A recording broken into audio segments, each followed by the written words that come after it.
Hey guys, shit, go. Hi guys, it's Adam. Hopefully this should work fine.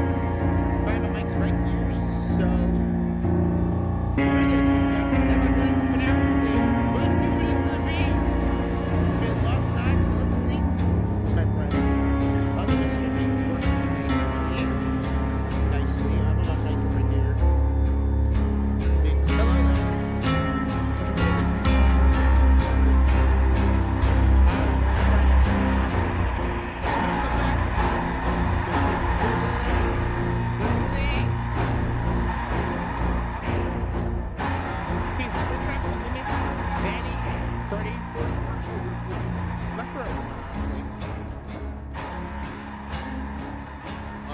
What the hell? Good morning.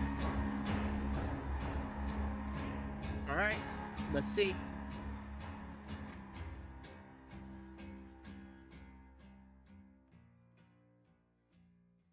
Here.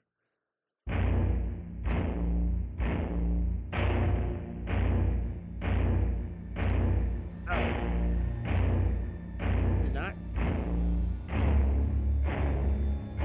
Is it not ready yet? Oh, scroll so close here. Where is it? Bro, let's try it again. Delete it again. Are you ready? See, hopefully my mic's working fine. So hopefully you can see here me talking. So this isn't working. This isn't working.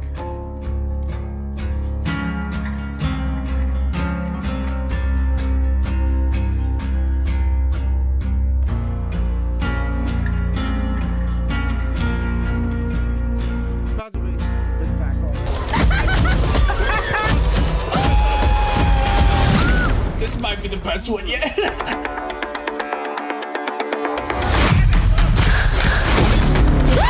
it say game mode? Everybody run!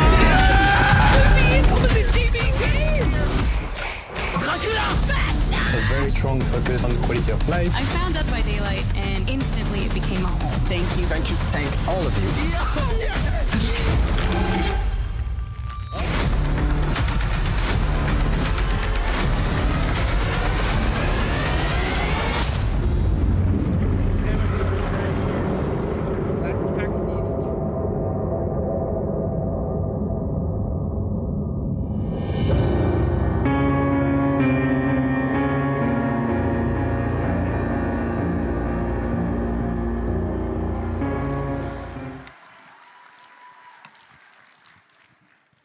Hi.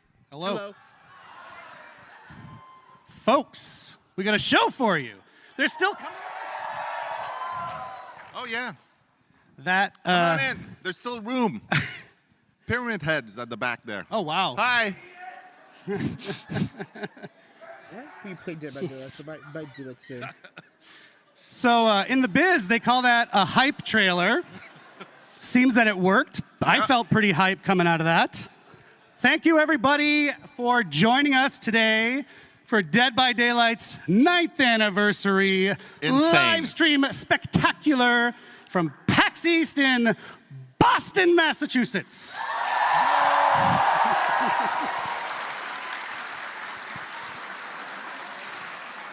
This is one of my favorite events every year, but I haven't been here for a good decade. What's happening? I don't, oh, is the unknown? Is the unknown here?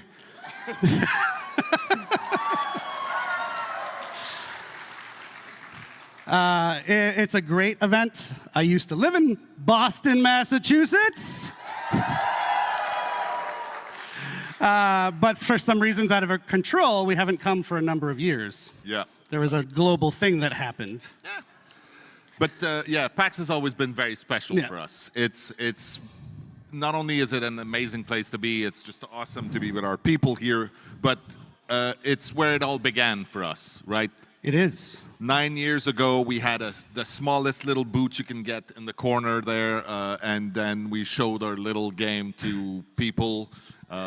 we didn't have much back then. We were a team of 30 people. We had a dream. We had stars in our eyes. Look at that. Wowzers. Oh, Jiminy Jillikers. But we had this little gem of a game, you know, this strange asymmetrical multiplayer game where 4 people are trying to escape a nightmare while someone is trying to murder them all. And somehow it resonated. People understood what we were bringing, and it worked. It worked indeed. And you know what? We dove right into it. If no one knows, you should be ashamed. But this man right here, his name is Matt Cote, our head of partnerships on Dead by Daylight. And my name's Eric Pope. I'm the community director on Dead by Daylight, and I'm very happy you're here. Yay! So as Matt was saying, PAX specifically is very important to DBD. And Matt, I don't know if you know this, we've gone back to the archives, not those archives, our archives. We've gone back to our archives, calm down. And we found a little clip of Matt from the very first one. So why don't we roll that? How many killers, how many survivors are you hoping to add? A lot more, or? Yes, many, many more. The idea has always been when you start the game, you don't know who you're up against, you don't know what powers are going to be facing you, you don't know which map you're going to be in, and the other survivors, you don't know what abilities and perks and whatnot they're going to bring. Practice a new E3. Wow. That's crazy. Wow.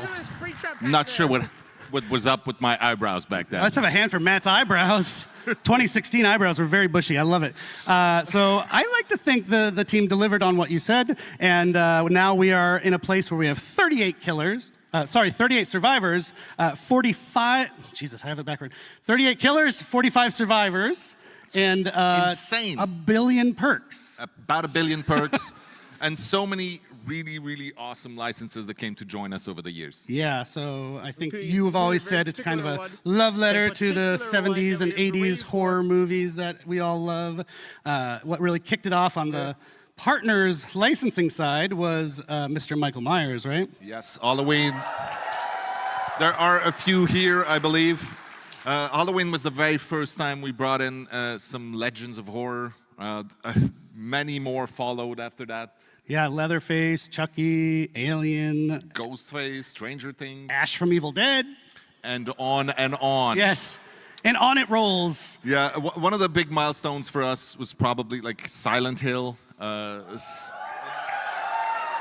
Silent Hill was the very first time we had a video game chapter, and for us it meant quite a lot because Silent Hill and Resident Evil specifically were games that inspired a lot of us on the team to make video games, right? They were with us when we were young, and being able to work with these people to create something in our game that they were proud of, that they thought their fans would enjoy, was so validating and humbling, honestly. We should do more with them, I agree. Yes. I'm just saying, that's my opinion, just a guy with opinion. I just realized, by the way, I want to apologize to this half of the room because I'm just looking over here at Matt. That's okay, I'm looking at them. Hi. Yeah, you get Matt's face, which is better in the end anyway. Or you can look at me up there. Sorry. So yeah, iconic licenses, Matthew. It's a nice segue, actually, to our show today. We've made add another or some? Yes. Well, then let's, without further ado, dive into the run of show to tell you what we're actually going to talk about instead of Matt and I just rambling. So if you want to put that up on the screen, we're going to kick things off whenever you want, with Jose and Justin to talk about the upcoming content roadmap, as well as quality of life updates. Stop it. I'm really excited. I'm really excited. We're going to watch this. Let's go! Wait, what's the After that, Dave and I will be back to give you more details on the next chapter, which is, of course, Five Nights at Freddy's. Five Nights at Freddy's! What? They said it could never happen. They said we shouldn't do it. We're doing it. Doing it live. After that, we've got fan favorite Rose Lee to introduce you to some amazing upcoming collections that are coming to the game. And then my favorite, Dave, no shame on you. No, that's not. Dave is coming back after that, and he's going to tell you about another one of our original chapters that we're going to do that has a major twist. It's a little spoiled on the picture right there. It says choose your own chapter, but just pretend you don't know needs. Pretend you can't read. So I think that's enough. We can get things rolling now. Thank you, I Matt. should just leave? What? I'm just going to leave now. Well, but he's going to come back. Don't worry. Matt, I'll be back. Matt's not done with the show by a long shot. Thank you, Matt. Have fun. And now we'll welcome Justin Brown and Jose Ramos. Okay. Welcome, guys. Hello. Oh, this is the roadmap. Hello, everyone. Jose is our executive producer on Dead by Daylight. He's a vice president as well, for people who care about that sort of thing. Justin is our senior director of product management. If you don't know what that means, he cares a ton about the game, actually. He's kind of one of the main people that my team talks to from the community team to help make changes happen in the game. And so that's why they're here, because yes, we have the content roadmap that we're going to talk about, which is cool and new stuff, but also, more importantly to me, quality of life. The Quality of Life initiative couldn't have happened without these guys. Yes, absolutely. It is one way to do my very first live stream, so that's pretty amazing. Thank you, thank you. I think I will tell my kids that there were 12,000 people also. That's something like that. So yeah, as you said, I think we want to give you a sneak peek of our content roadmap leading us to the 10th year anniversary, which is crazy just to say it. We will also give you an update on our quality of life efforts, as you mentioned, something incredibly important for us, hopefully for you, and we'll make sure to give you all the details. Yes, of course. And before we dive in, I just want to give a quick shout out, a thank you to the incredible Dead by Daylight team back home. It is because of their hard work and passion that we're able to deliver this content and this quality, year after year. Shout out to the DVD team. Watching while they work, I hope. So, sorry, that's loud. I told everyone they can go do quiet mic. I'm very loud. Why don't we talk about some of the highlights of the past year, Jose, real quickly? Yeah, for sure. So a lot of highlights, of course. I think the main focus was to bring things that you have waited for many, many, many years. I think the main one, of course, is 2v8. So bringing 2v8 to life was something that we really wanted to achieve. Cross-progression is something that also you waited for a very long time and that now you can have. From a content standpoint, I think between Vecna, Dracula, A Killer with a Dog, but also the very most recent chapter that we released with Tokyo Ghoul was one of the most popular chapter ever, really, that we have had, and it was quite amazing for us. And I think you're a big anime fan, so you probably felt... Yeah, and honestly, not only that, but the way we managed to bring the anime into the art sale of DBD, I think the team made really an amazing job. Yeah, that was really, really cool. Shout out to our anime fans. Many of them. Our anime fans in Boston, Massachusetts. Thank you for indulging me. But also, this chapter gave us a chance, an excuse to travel to Japan for the first time in a very long time. It was long overdue. I think Dave, Matt, and the rest of the team spent really quality time with them, and that's really what we want to do a bit more, spending time with our community, going to events like this one, and more to come. We were in Scotland recently, we were in Sao Paulo for Gamescom, LATAM just last week, and again, we will be there in more events to come. Yeah, and to not confuse you, actually, we did release another chapter after Tokyo Ghoul just this week with the unshakable EMT Aurella Rose, which is very cool. And though I imagine most of you have seen it already, we're still going to take just a minute to watch her amazing trailer. So, I got you. You're going to be all right.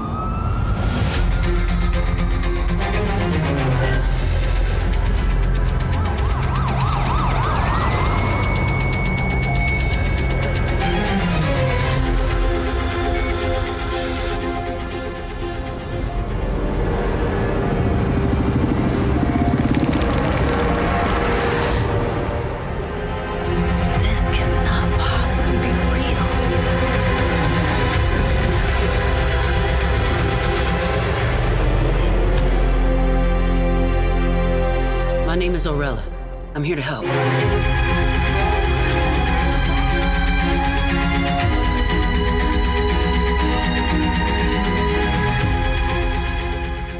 Yeah.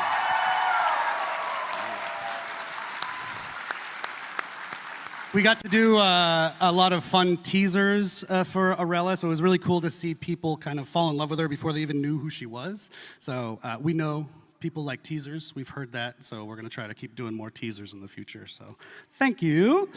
And one last thing about Arella. Actually, I think you see it on the screen right now. Very, very, very happy we're able to do this. We're running a charity initiative right now based on Arella with the St. Justine Foundation in Montreal. They help sick kids. So it's running already in-game. It's going until the 27th of May. All you have to do, if you haven't already, is purchase one or both of those beautiful outfits in the game with Orc-Cells, please, Orc-Cells. And 100% of the proceeds are going to that amazing foundation, which was important to us. It's a local one in Montreal.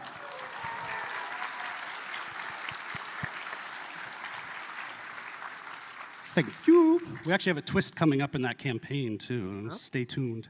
Arella marks the last release of the Year 9 calendar. So we're going to dive in now to the Year 10 calendar, Justin. That's right, and this is the time when I try to bite my tongue and not give you guys any spoilers. Sorry. I will say we have 5 chapters. 3 will be licensed, 2 will be original. Of course, the next chapter you guys already know. It's Five Nights at Freddy's. It's a killer and a map, but Dave and Matt are going to be up to talk way more about that just after us.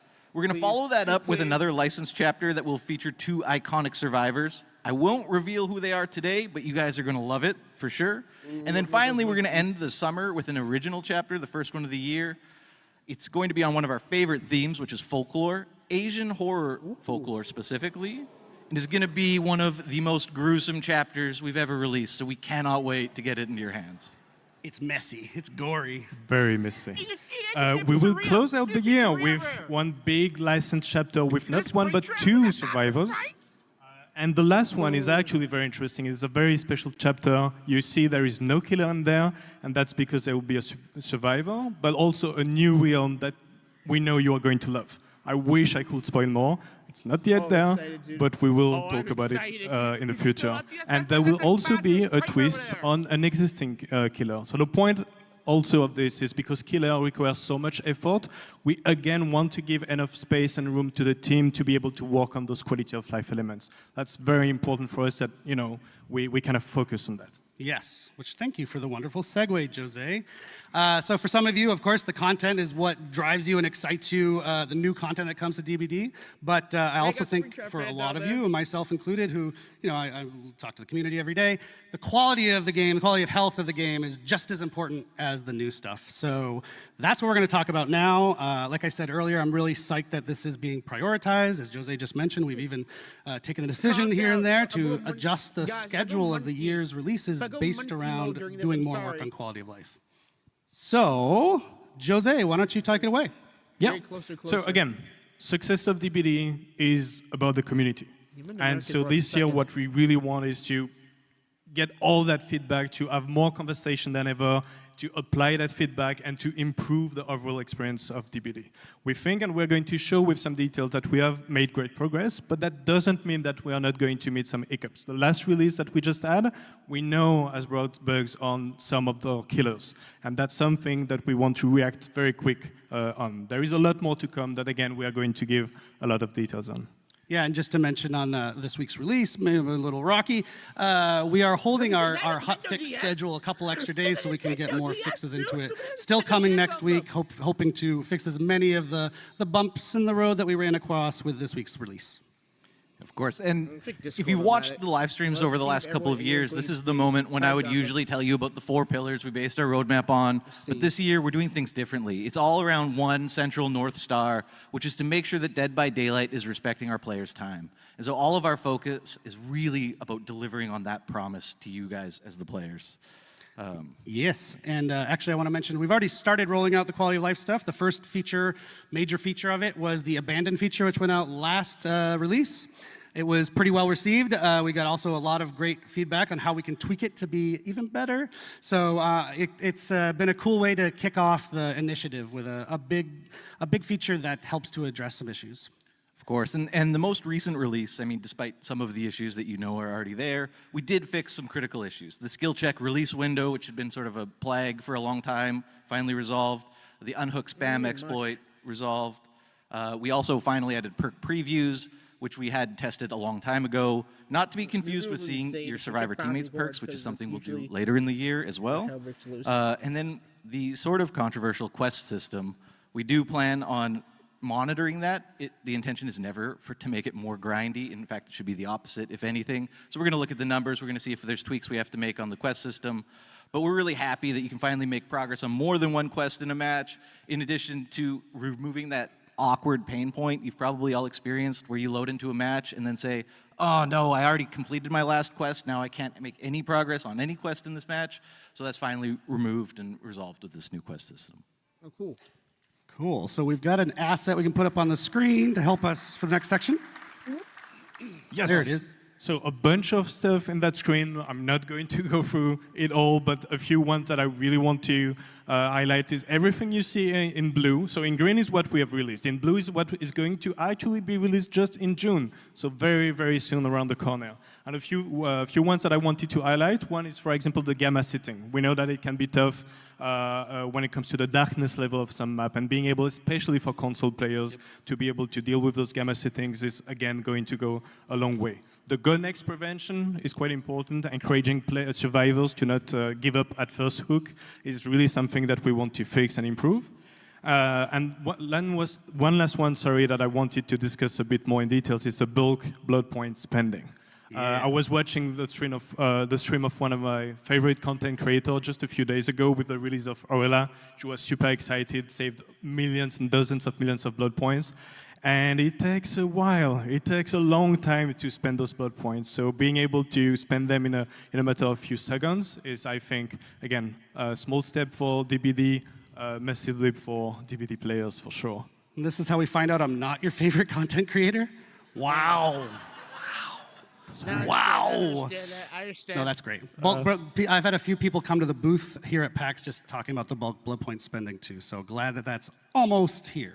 Almost there. Oh yeah, no, actually there is another one, which is custom game improvements. So this one is actually, for me, a cool story. Is we had... custom match, yeah. Custom matches. You move the mic. You move the mic when you talk. I want to make sure everyone hears Jose. Custom match improvements. Custom match improvement, yes. We had a really great conversation with tournament organizers, with some content creators, in order to understand what they really wanted.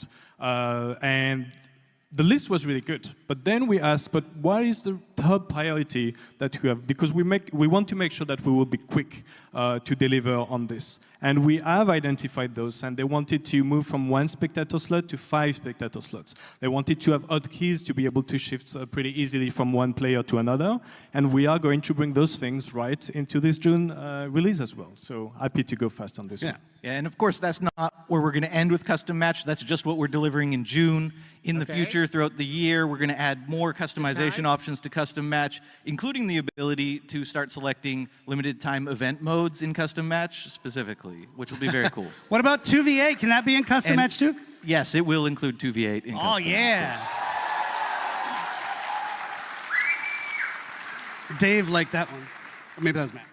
So we built this list. My team got to be really involved in building this list based on your feedback that we've seen out in the community over years, some of these things. And we're going to continue doing that. So continue giving us your feedback, even as they release, like the abandoned feature. We know you don't get it one and done. We want to iterate and make them as good as they can be. So keep that up. It's not just lip service. Your feedback is super, super important. So thank you for that. And now, phase 2. We've already talked about stuff that people generally knew about. Now we can get into the second half of our quality of life initiative. Yeah, of course. And so phase 2 is meant to take us through to the end of the year and even beyond. And we are going to deliver a little bit more than we had even previously communicated on. So I guess I'll give it to Jose to tell us a bit more. Yes. So the first thing that you can see on the screen, all the measures that we want to take in order to improve camping, slugging, tunneling, we will actually give you more details in the coming weeks and in the coming months. We want to do it right. It's something that we want to carefully craft, and we want to also discuss more with our community and our content creators to make sure, again, we do it right. There is things like the keyboard and mouse support that we are going to bring actually in the summer. along with balance changes for map and keys that you are going to give us more details on. Right, so map and keys, for the longest time, we've had 5 survivor items, of which only 2, maybe 3 have felt relevant. There's been these 2 sort of semi-relevant map and key items for a long time. We wanted to give survivors a big update. We always update killers. We don't do a lot for survivors. We're going to change that. Map are going to change to be basically a consumable version of Windows of Opportunity, if you can imagine that, which is very cool. And then keys are going to focus on revealing the killer's aura. They will still open the hatch. And there's also going to be some new gameplay related to the chests that the keys take. Ooh. Ooh, people like this that. next one's also going to be an ooh. Yeah, I guess so. So in addition to bug fixes, there's a bunch of things we're super excited to tackle. The first, probably the biggest, is an MMR revamp. We've been hearing you guys complain about it for a long time. We really want to focus on making sure that MMR takes into account the actions you take in a game and how you play, as opposed to the current black and white, just survive and kill. So that's going to be a really big change coming to MMR. We've heard it. We're excited to deliver that. We're going to MMR revamp, people. If you don't know what that means, it's matchmaking ranking, and it'll help with matchmaking when we fix that. Yeah. For the first time ever in an update, we're going to introduce a new survivor item this summer, which will be very cool, right in decor. It'll be exciting. I wonder what it is. Of course, we're bolstering our anti-cheat measures, because that's always a problem. We're going to start showing you queue time, estimated queue time, which we don't do right now, which will be great this summer. That sounds cool. And as much as we all love 2v8, we all know that there's one very, very, very big problem with 2v8, and that's how long you have to wait as a killer to get into a match, 12, 13, 14 minutes sometimes. Not on the next iteration, but the one coming in the summer, we're going to introduce a play while you queue feature. So you can queue up as killer. While you're queued up as killer, you can play matches as survivor in 2v8. While you wait, it'll hold your spot in line. You come back to the lobby, and you're ready to queue up as your killer. So you don't have to just sit there and look at the lobby screen for 12, 13, 14 minutes anymore. Just a note on that, that's coming very soon.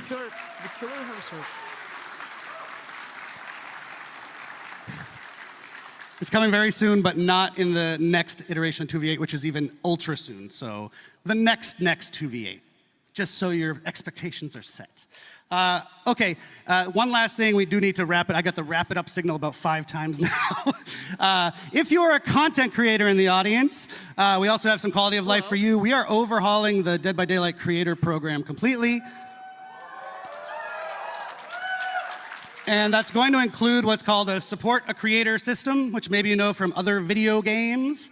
It allows you to support your favorite creator. The idea is that be a wide way for pretty much any deserving creator to be able to work with us, get stuff from us, and get rewarded. So stay tuned. We're going to talk a lot more about that in our next broadcast later this month or next month. And I do need to wrap up now, guys. So thank you so much for joining us. Thank you. Thanks, everyone. Awesome, thank you. I think, you okay for me to go? Yeah, go for I it. think some people here want to hear about Five Nights at Freddy's. So we are going to let that happen and bring out Dave and Matt to tell you all about it. Thank you, everybody.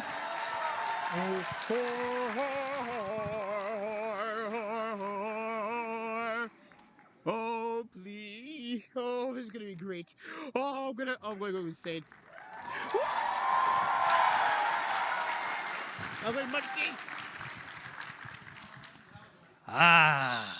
Hello, PAX. Isn't it awesome to be back here? It's amazing to be back here.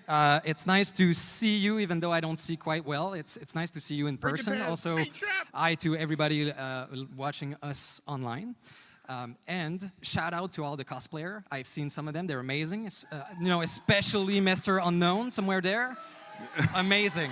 But I don't see anything, so, right? After. Yeah.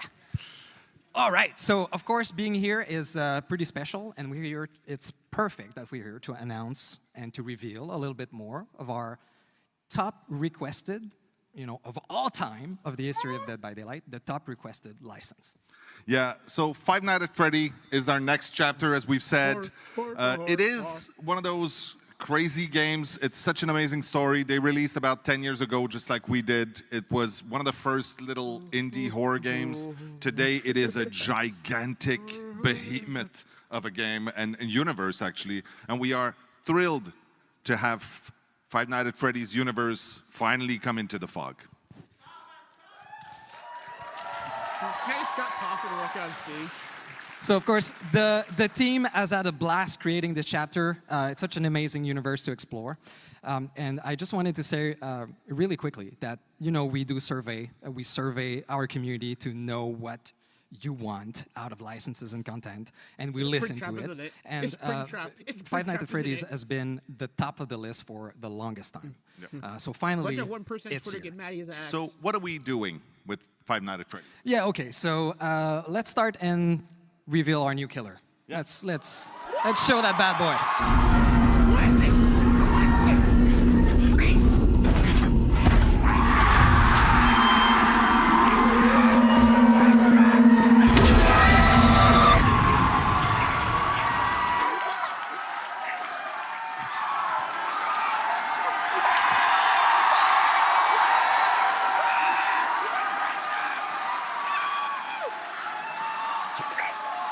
You like that? Okay. Well, thank you for that. So I guess we made the right choice. Yes, you did. Yes, you did. Yeah, it was obvious to us too. Of course, Springtrap is the ultimate villain of the series, and for the first time ever, you'll be able to be in the suit. Isn't that amazing? You'll be the killer. You'll be Springtrap. He will be known as the animatronic in our game. Absolutely, yes. So the animatronic, today we won't go into the power or the perks. Oh. Yeah, we're not revealing a lot, but we'll show some screenshots later, and if you watch closely, you might see something very interesting. We're adding on top of the killer a very interesting survivor and killer mechanic that's quite unique to this chapter that will appear every time you play as Springtrap or that you face Springtrap. So you might get a clue about this.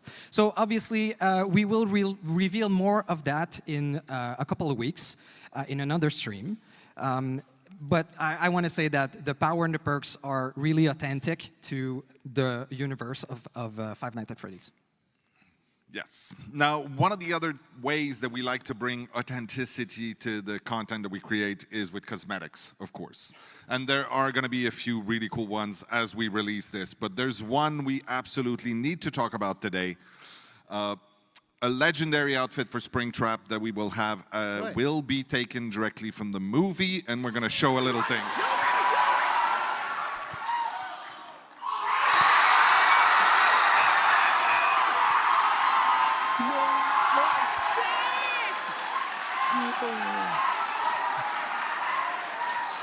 So, of course, you may have noticed on screen there, this is the yellow rabbit from the movie as portrayed by the absolutely talented Matthew Lillard. So we... It's fine, get it out. Not only are we gonna have his pretty face in the game, but he was nice enough to record all the voiceover for the characters.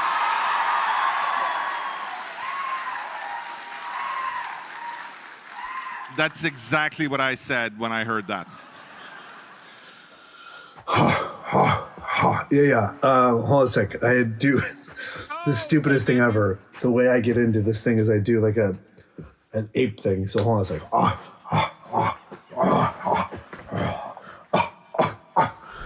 Ollie, ollie, oxen free. Ollie, ollie, oxen free. Ready or not, here I come.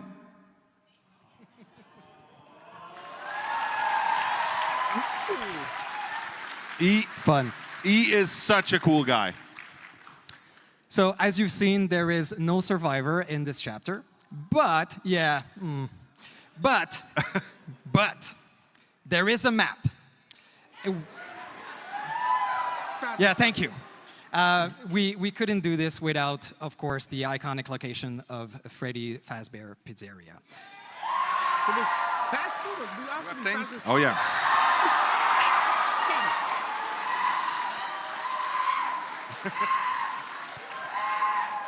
So we took inspiration from the first game, so you know, most of it. Hey, bye, Chica. So instead of looking at it through camera, you're actually going to walk in it. And it's filled with Easter eggs, surprises, and of course, jump scares. Pretty buddy, Chica. Yo, okay. You look cool. And there's also one fantastic... Oh, well, I'll let you react to this a little bit more, I think. It is cool. It's an awesome map. The team did great. Can't wait for you to play into it. So there's also something very, very cool, a quality of life feature that we're adding with this chapter. We will have a separate queue where you'll be able to go exclusively in this map. And that's something that's going to be present for every upcoming map in the future also. Yeah, let us know if you actually like the feature, and that's what we'll do. All right.